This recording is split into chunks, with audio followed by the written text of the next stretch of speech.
Okay. Now, in this one, I want us to talk about Advocate Nxumalo getting into the stage, destroying these things for us. Jehovah. Oh, my daughter. Was there a case against the accused? Maybe that's the question I should ask. Was there a case against the accused? I doubt there was a case against the accused. I think somebody decided that there should be a case against the accused. Based on the evidence presented before us, it suggests that we were never mad when we say these people might have committed crimes, but not this one. When we say these people might have been guilty of any other crimes, but not the one of Senzomeyu, it appears like, we've been proven right. So all along, we were right. You were wrong. Yeah? Advocate Nxumalo, he asked about the discrepancy in the alleged call between accused number 5 and Kelly. I confirm that other part number is different from this one alleged by the state. So right there, this Vodacom cell phone expert says, the number that I'm seeing there and the one that I have, two different numbers. Nxumalo, accused number 3 says he knows accused 1. It is his nephew. Okay. He says they met. Okay, let's leave that one. It's not important. Even this person says, I'm not going to comment, the Vodacom expert. A Samsung GTE 2220 is beamed. It was beamed in court. That evidence belonged to accused number 3. He was in possession of that phone on the 26th of October 2024. That the Vodacom expert says, nope, I'm not going to comment, which is fair. Accused number 4 says, on the 26th of October 2014, accused number 3 will make and receive calls when they were together, which is true. Reflection on the data represented here in court. Now you remember, let me remind you something. The reason I'm reading this is because I want us to go back. Remember that accused number 3, where he's picked at. The Vodacom expert has already confirmed that accused number 3 was there. He was in Joburg. So if accused number 4 was with accused number 3, so technically accused number 4 was also not at that in Fosloras at the time when this incident occurred. Did you just hear that? That is what Nxumalo has done exceptionally well, just to prove that whatever is being said here, it's a lie. Nothing else but a fabrication of lie. We don't fabricate things here. This is what we do. If you are not yet subscribed, what are you waiting for? Come on, good people. Because to subscribe, it is free. To like the video, it is free. To comment in the comment section below, it is free of charge. To click the notification bell, it is free of charge. To share this video, it is free of charge. To watch this video until the end, it is free of charge. Also, good people, come on, to watch the ads, it's free of charge, and that's how you financially contribute to this YouTube channel. Speaking about financially contribution to the channel, you can become a member of this YouTube channel from as little as 20 Rand a month. You can also use the Super Thanks button. In case you don't want to do that, guys, there is a way where you can use my media company banking details to donate to the channel, and you know what I'm saying, we'll bring you more, and also guys want to buy more equipment. So the power is in your hands. Please do the honorable thing as we proceed. Then again, Vodacom expert says, no, I won't comment. Then Mnisi says, Nxumalo, sorry. Advocate Nxumalo, accused number 4 says, on the morning of the 26th of October 2014, accused number 3 arrived in Zenzele Khunu in a white minibus Kumbi driven by Zenzele. At the time, he was renting a room in Central Julie Street in Joburg. The occupant of this Kumbi was accused number 3, Mabunu Ntuli, Celimpilo Lokondawonde, Celimpilo Ndawonde, Speak on to Linda Dlamini, and Skayo Giago. Skayo Giago What he remembers is that it was in the morning. He does not remember the time. He further says he is assisted by the banking record that they then went to buy liquor, which costed them 158 rand 40 cent. He further states that Julius and Sankel Street are in Malvern. From there, the vehicle traveled to Spruit at Mazibuko Hostel. He confirms that when the picture was taken, he was with accused number 3 and that they were there at Spruit Mazibuko Hostel. The picture was taken by Mbunu Ntuli. He also wishes to confirm that the assertion put to you that the picture was taken on the 26th of October at Mazibuko Hostel. This hostel is in the vicinity of Spruit Katlehong. They then proceeded to Lesedi to visit their friend Nxumalo Gumede. Photos were taken there. He further confirms the assertion that at 15:30, 31 second, in other words, 3:30, exactly 31 second, a photo was taken depicting a red Polo. That vehicle belongs to Nxumalo Gumede. The person wearing a cap on the other side of the vehicle is himself. He instructed me that they spent about 2 hours and 47 minutes around that area. He bases this from accused number 3 cell phone data. The tower picked up there was Phosphorus SG2.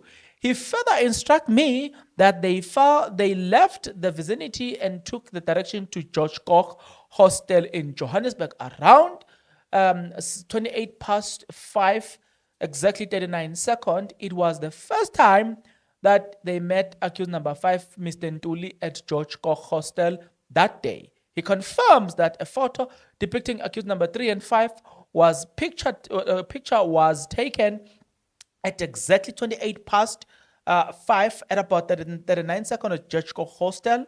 He further instructed me that accused number 5 was from work that day. He says the vehicle left George Koch and accused number 5 joined them at 6:30.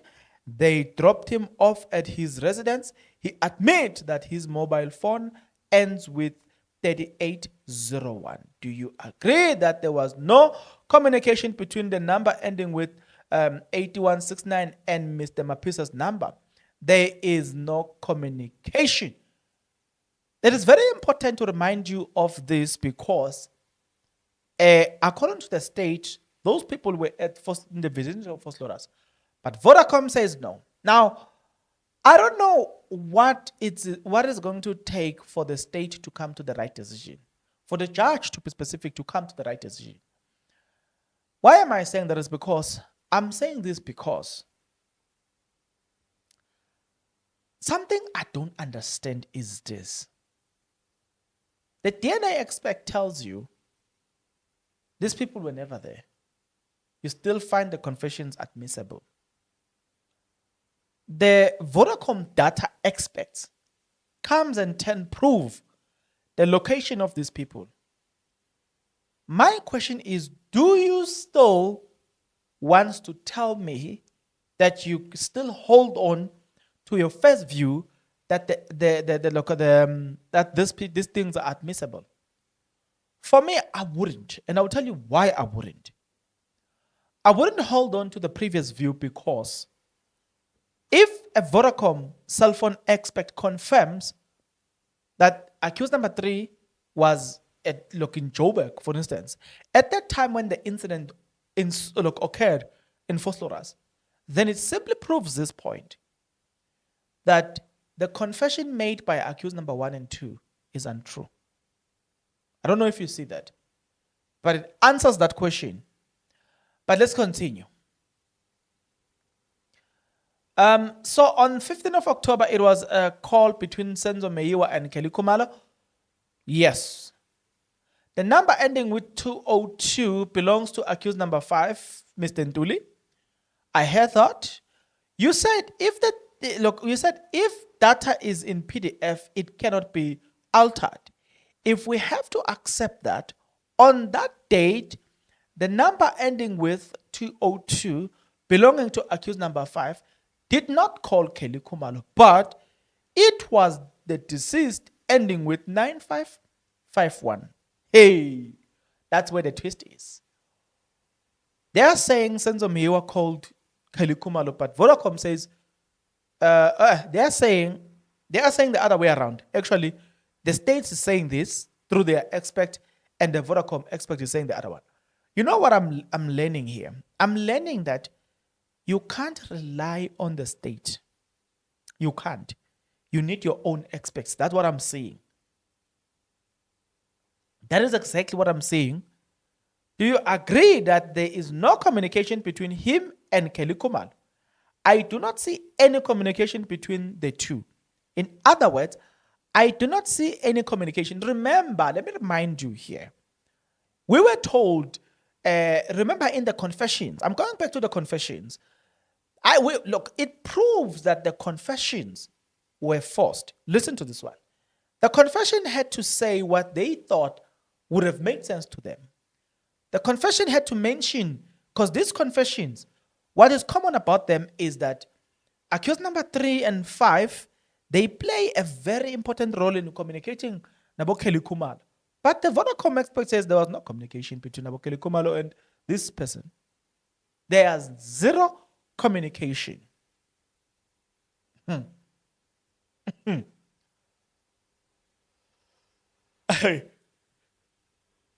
Sorry, guys.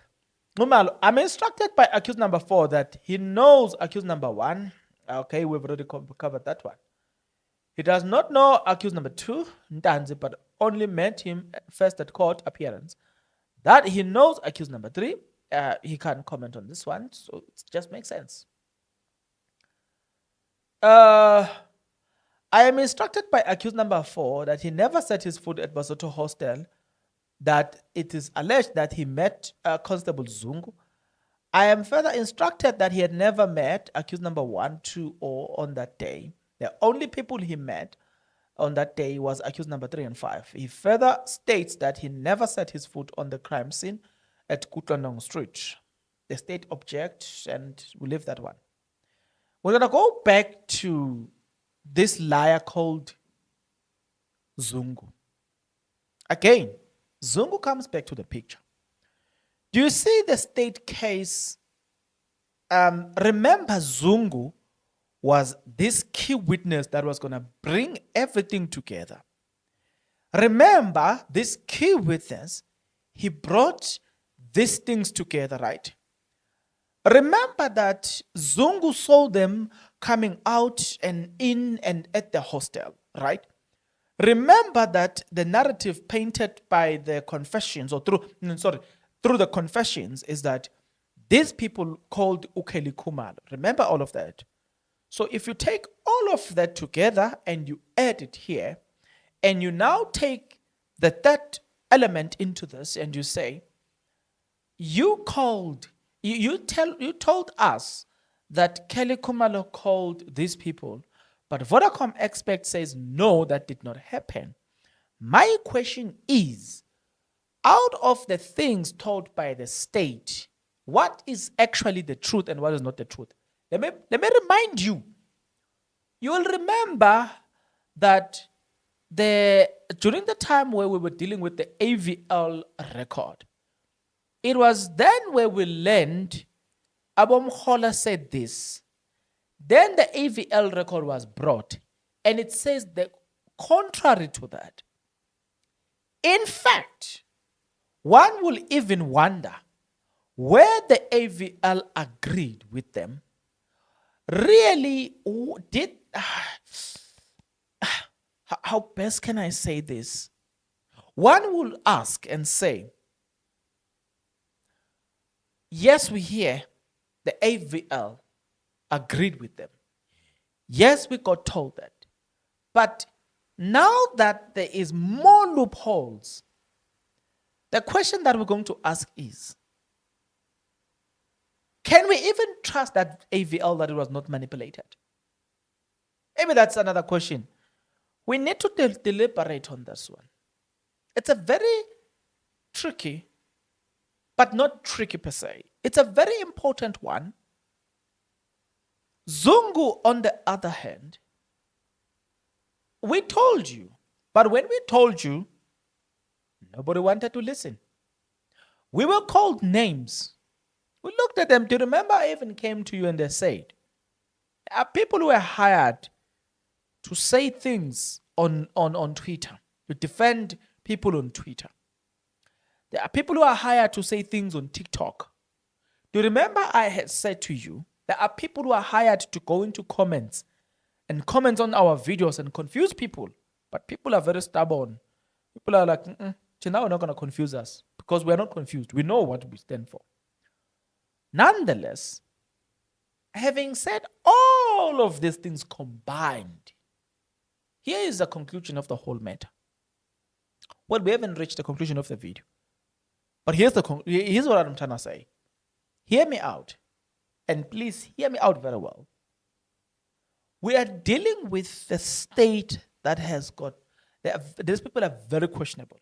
Now, I hope and wish that people have learned that there are many people who are behind bars, not because they've committed the crimes they're accused of, but because they did not have enough resources to prove their innocency.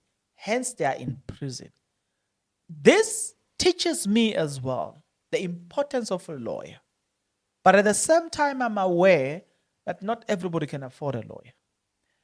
Thirdly, it teaches us that when we see a person who's convicted, not everyone who's convicted, really, we should look at them with that sense of, It teaches me that, in fact, if you open a radio called Ukhozi FM, there was once a program. I don't know whether they still continue with that program. From 9 to the program that was under Old Lady D, who usually present from Monday to Friday at 9 to 12. There was a program there called Nipap Gebeng. In that program, that is where I had about 4 people who were wrongfully arrested. But there's one that I remember vividly. This guy, I once spoke about it. This guy, I think he was somewhere around near a tavern, or he lived around near a tavern. So there was a noise. A certain lady was crying. He goes out. He helps the lady who has just been raped by this man. Okay, fine. After helping the lady, police are called. Guess what? The lady is asked who did it. The same lady points at the guy who was helping him. At Pietermaritzburg Court, High Court, the guy was sentenced to 21 years in prison for a crime he never committed. After 11 years having been in prison, it was then proven that he did not commit the crime. What we have been going through here, we are going through a similar situation where I've came to realize that if people are not necessarily convicted because of facts, but they are convicted because they can't prove their innocency. They do not have money to prove their innocency. Here is a fun question to ask. If the accused did not have the luxury of the case being broadcasted, the lawyers that they now have as like real advocates are doing good job. If that did not happen, now that we get to know all of these things, if all these things did not happen, what do you think would have become of the accused? Remember, the DNA cleared them. Just as a matter of interest, the DNA cleared them. We kept telling you the confessions were forced, but nobody was willing to listen. Now, the Vodacom data expert tells you now that there's a lot of information that has been added. We are told Kelly called this what. But when all have been said and done, we realize that no, that's not true. That's not true. So, if here's another interesting question. Maybe I need to do a separate video for this one. I'm going to do a separate video for this one. Here's another. Here are more interesting questions to ponder upon. But I think I need to do a separate video for all of those questions.